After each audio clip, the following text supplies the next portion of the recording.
Now turn to Section 1. Section 1. You will hear a woman who is applying for a driving licence. First, you have some time to look at questions 1 to 5.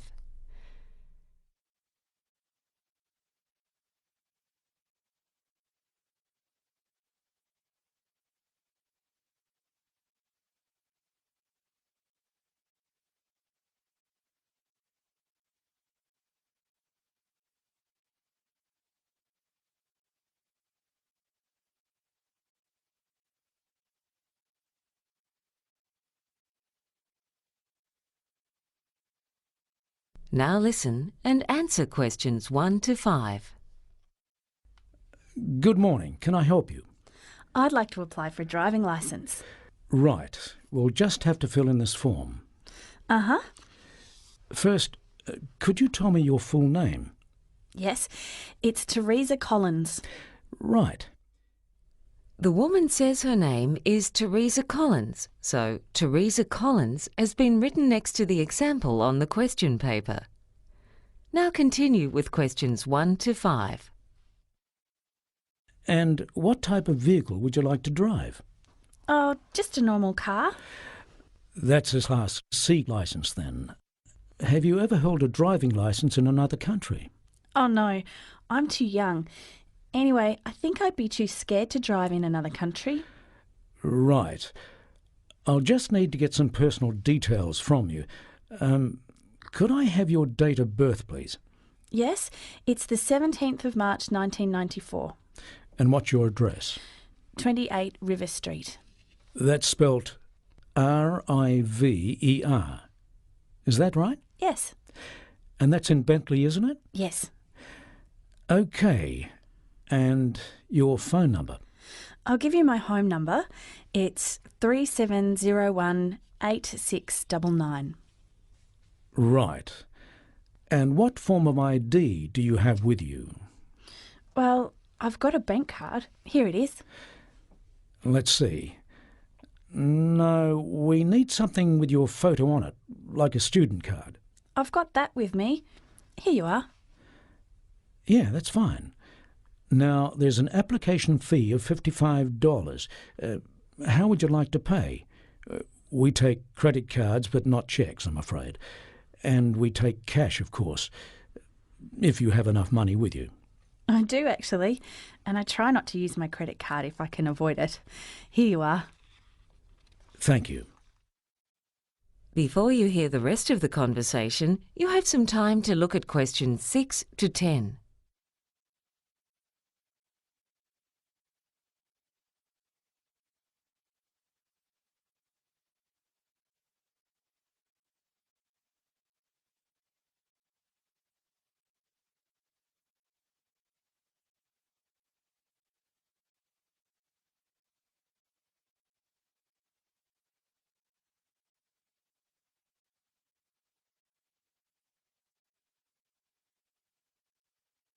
Now listen and answer questions 6 to 10.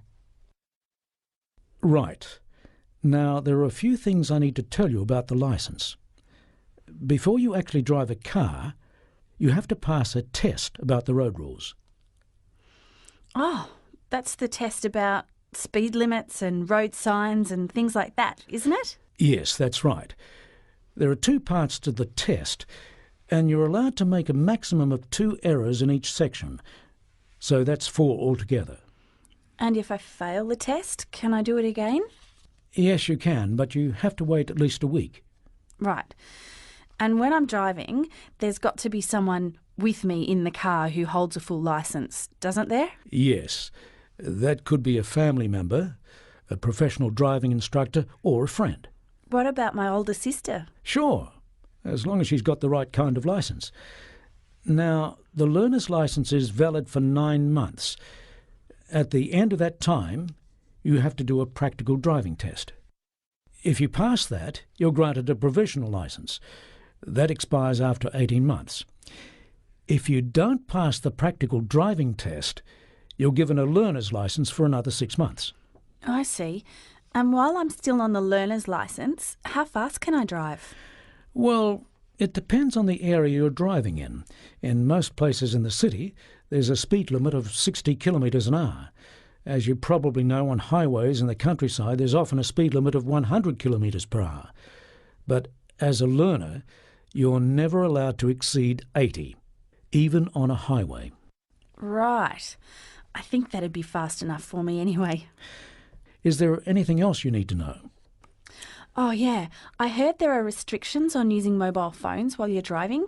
That's right. Until recently, you could only talk on a mobile while you're driving if you used an earphone or hands-free device. But that's been changed. Oh? Yeah. Now you can't use mobiles at all while driving. Not even to send an SMS? Not even to send an SMS. Anyway, if that's all, I'll give you a copy of the book on the road rules. Thanks very much. That is the end of Section 1. You now have half a minute to check your answers.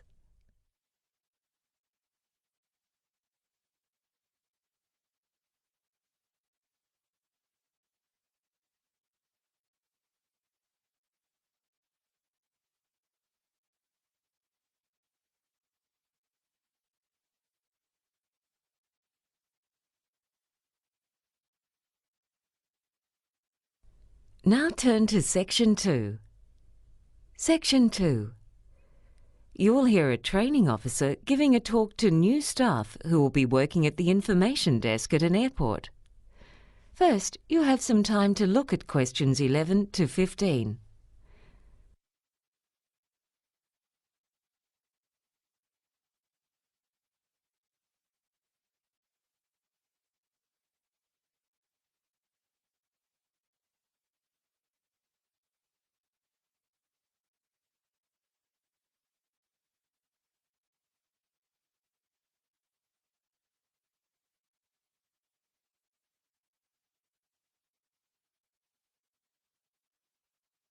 Now listen and answer questions 11 to 15.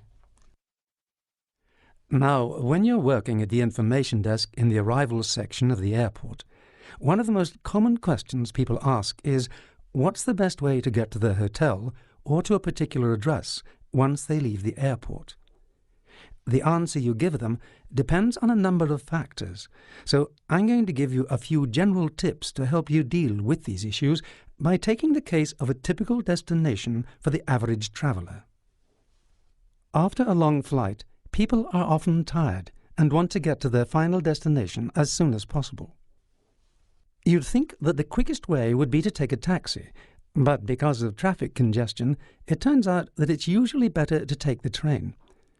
Trains are cheaper than taxis, and taxis get caught in traffic jams, and they can't go through red lights. For some passengers, the most important consideration is to take a means of transport that is going to run according to schedule. Now, you would think that the train would be the best one for this. But as the airport train is operated by a private company, there have been a lot of problems integrating its running times with the publicly owned train network, and this has resulted in a lot of delays. Surveys on travelling to and from the airport have found that minibuses are the most dependable form of transport. There are other considerations too. If a person wants a comfortable ride with plenty of legroom after a long flight in a cramped seat, it'd be best for them to take one of the large air-conditioned buses. It's a new fleet with plenty of space for luggage, and on top of that, they're much cheaper than taxis. Some passengers are far more concerned about security. Of course, we can't guarantee that they won't be robbed or even cheated by a dishonest driver.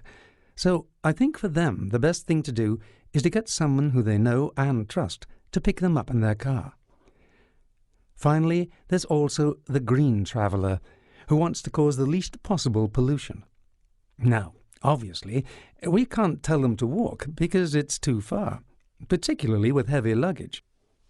You might guess that public transport would be the cleanest way to travel, but it turns out that it's taxis, and that's because of the type of fuel they use. They're also, not surprisingly, the most popular choice of business people. Before you hear the rest of the talk, you have some time to look at questions 16 to 20.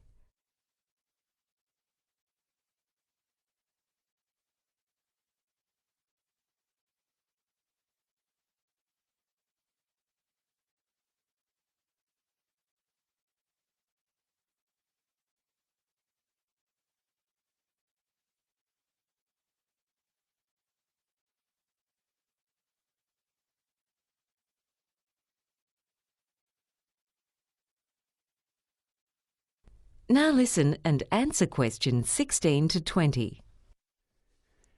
So far, we've been focusing on the arrivals section of the airport. Now we're going to be looking at the departures section.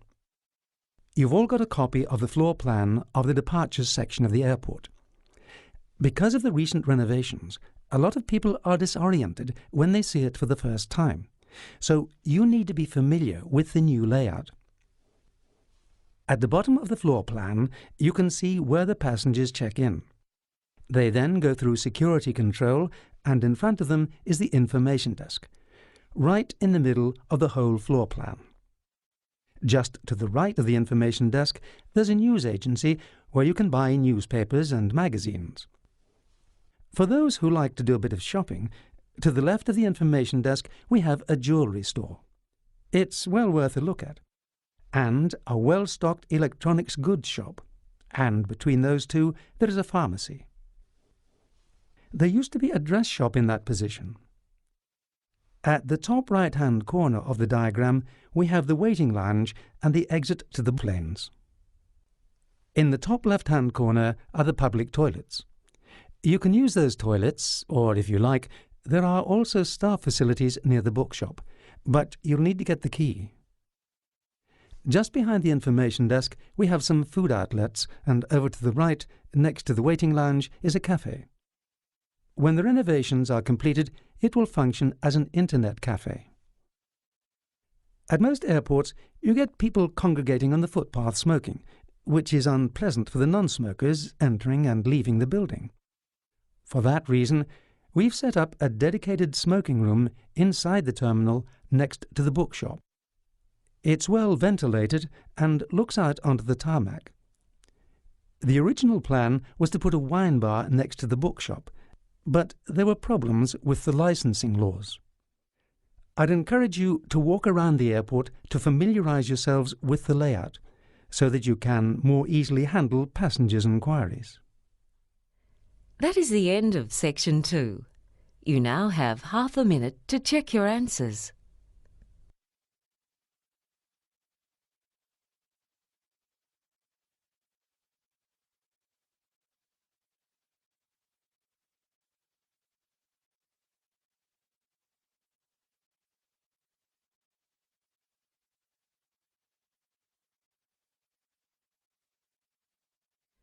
Now turn to section 3. Section 3. You will hear 2 college students reporting to their science class about a project they have done on an Australian animal called the Tasmanian devil. First, you have some time to look at questions 21 to 26.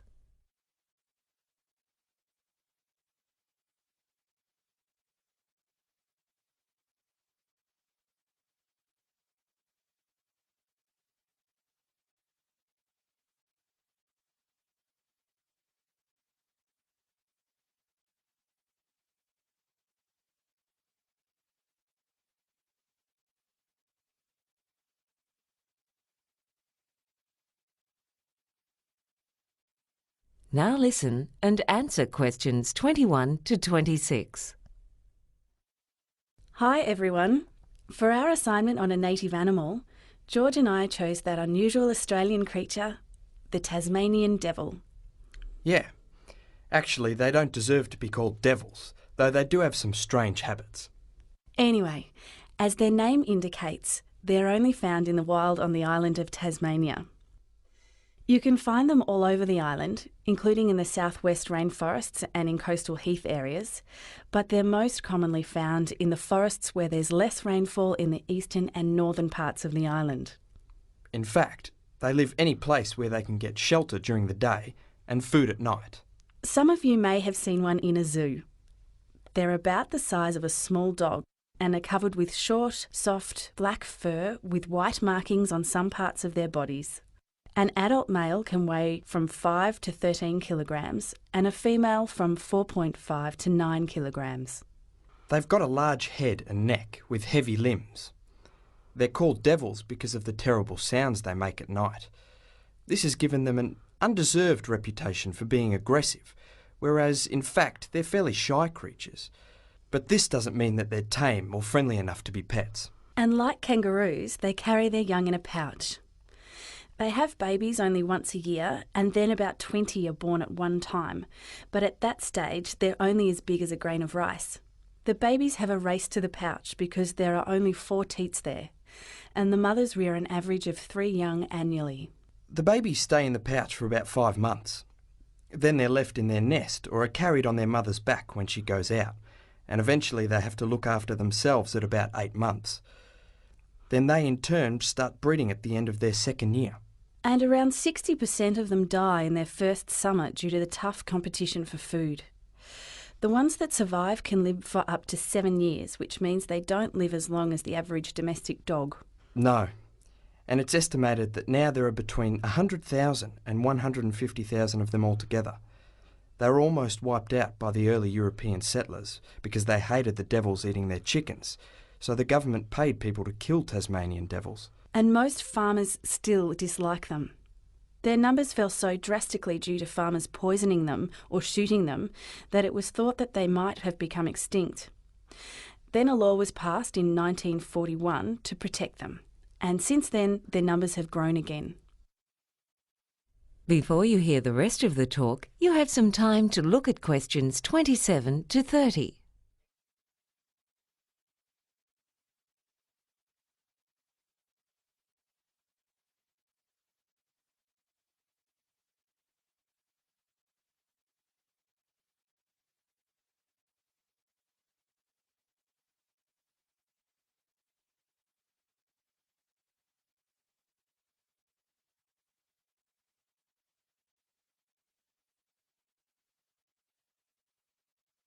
Now listen and answer questions 27 to 30. Now we'd like to talk about some of their habits. They live alone in places such as hollow logs, caves, or in burrows underground, which they line with bark, grass and leaves. They usually move slowly and look clumsy when they move quickly, but the young ones are more agile and can even climb trees. But one of the most amazing things about Tasmanian devils is how and what they eat. They've got incredibly strong teeth and jaws, so a large male can give you a bite as strong as a 50-kilogram dog. But don't worry, they don't eat people. Some farmers complain about them taking young lambs, but their diet consists predominantly of animals that have already died. They don't get ill when they eat sick animals because of the digestive enzymes in their own stomachs that kill the diseases. And they've got an undeserved reputation for being smelly, whereas in fact they wash themselves as much as cats do. They're nocturnal animals, so they go hunting at night, often travelling up to 15 kilometres and using their strong sense of smell to find food. They eat all kinds of animals, and they eat everything, including fur, and leave nothing behind except the largest bones. Yeah, there can be up to 22 of them feeding off one carcass at the same time, and they're very greedy, noisy eaters. In all the excitement of eating, there's a lot of coughing, barking and so on. It's quite common for them to bite each other to decide who can eat first, who goes second and so on. And they've got an incredible appetite. They can eat the equivalent of 40% of their own body weight in just half an hour, which is like a human eating about 25 kilograms of steak. And they make really good use of their strong, blunt teeth. When they're frightened, they show them by yawning, which is more effective than biting or barking. But the only serious fighting that takes place is when they're looking for a mate. All in all, they're a fascinating little animal. That is the end of section 3. You now have half a minute to check your answers.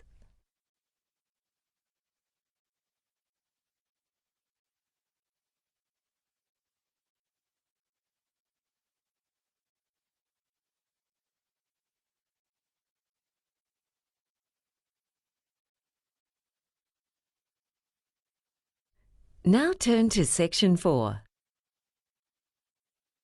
Section 4. You will hear a lecture by a healthcare researcher to students of health science about the results of a survey on yoga in Australia. First, you have some time to look at questions 31 to 40.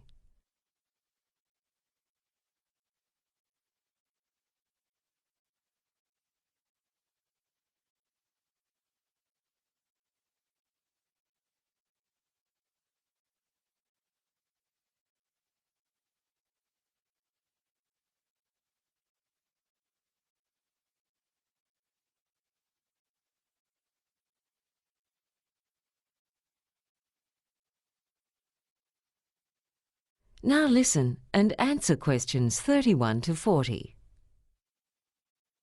Good afternoon, everyone. In today's lecture, I'm going to present some of the findings of the largest and most comprehensive survey of yoga practice ever conducted in Australia. The objectives of this survey were to investigate the characteristics of people who practice yoga in this country, the styles and techniques of yoga that are practiced, how often people practice yoga, the reasons why they do yoga, and the perceived benefits of yoga practice. It is our hope that the findings of this survey will be of help to both teachers and students of yoga in this country and abroad, as well as to healthcare practitioners. Prior to our study, no nationwide research had been conducted into the topic. Our research team decided to do a web-based survey so that we would reach the maximum possible number of people all around the country, and also due to our funding limitations. The survey was promoted through yoga schools, the media, and by word of mouth. Eventually, almost 4,000 people responded to the survey, which took about 30 minutes to complete. About 1/3 of the people who filled in the survey were yoga teachers. The other 2/3 were yoga students. Overall, 85% of the respondents were women. Yoga means different things to different people, and reflecting its diversity, there are many types of yoga. Our survey found that it is males and younger people who are more attracted to some of the physically more demanding styles of yoga that have gained in popularity in the West over the past 2 decades, whereas older age groups went for more relaxing styles. Apart from providing exercise, yoga can also be a form of therapy, meditation, or a spiritual path. Government agencies have found that around 2% of the adult population practice yoga to a greater or lesser extent, with a much lower participation rate for people who have not yet turned 18. Both their research and our survey found that the age group with the highest participation rate in yoga classes is the 35 to 44-year-old group. There has been a slight decline recently in the popularity of yoga. However, this was in the context of a reduction in physical activities overall among the Australian population. A major reason for this trend is not the rise in the popularity of junk food, but because more and more people are playing computer games. 56% of the yoga students who responded to our survey attend class once or twice a week. In contrast, and not surprisingly, the same percentage of the yoga teachers in our survey said they taught or practiced yoga between 5 and 7 times per week. Most people initially take up yoga to improve their health and fitness, with an emphasis on flexibility and strength, but also in order to reduce stress or as a treatment for a physical problem, particularly for a bad back. Many of the respondents to our survey stated that their reasons for doing yoga changed after they started doing regular practice, with more than half claiming that they keep at it for their personal development which could be interpreted in a variety of ways. Although overall yoga promotes physical and mental health, it can cause damage if not done properly. And care needs to be taken with inverted postures such as the headstand and shoulder stand, as well as with the lotus position, which is the cross-legged position that is commonly associated with yoga and meditation. A common admission in the survey among those who had sustained injuries was that they had pushed themselves too hard. Far less frequently, teachers were said to have caused injuries by pushing students too hard. A large number of our survey respondents reported that they work in healthcare occupations, and for most of the yoga teachers, teaching yoga is not their only source of income. Among the students, the most common healthcare occupation is nursing, whereas among teachers, the largest group worked as massage therapists. Many also worked as nurses, psychologists, and practitioners of alternative medicine. In the survey, we also looked at incomes. We didn't ask for individual incomes, but household incomes. That is, the total income of all the people that survey respondents lived with. We found that around 3/4 of the students and 60% of the teachers have a household income above $50,000 per year, whereas just 9% of the students are on an annual household income below $30,000. 1 in 5 of the teachers belong to this group. It would seem that being a yoga teacher is not a path to riches. Yoga itself isn't that expensive, with the average person spending just under $100 a month on yoga practice and accessories. Overall, yoga was found to have a positive impact on people's lives, with a clear majority concluding that their physical, mental and emotional health, as well as their relationships, were better or much better than before they started doing yoga. That is the end of section 4. You now have half a minute to check your answers.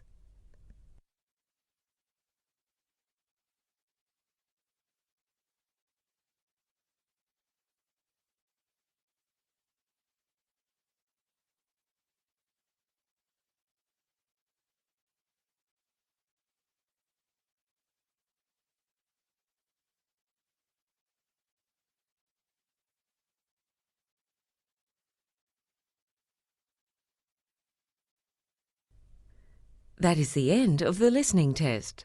You now have 10 minutes to transfer your answers to the answer sheet.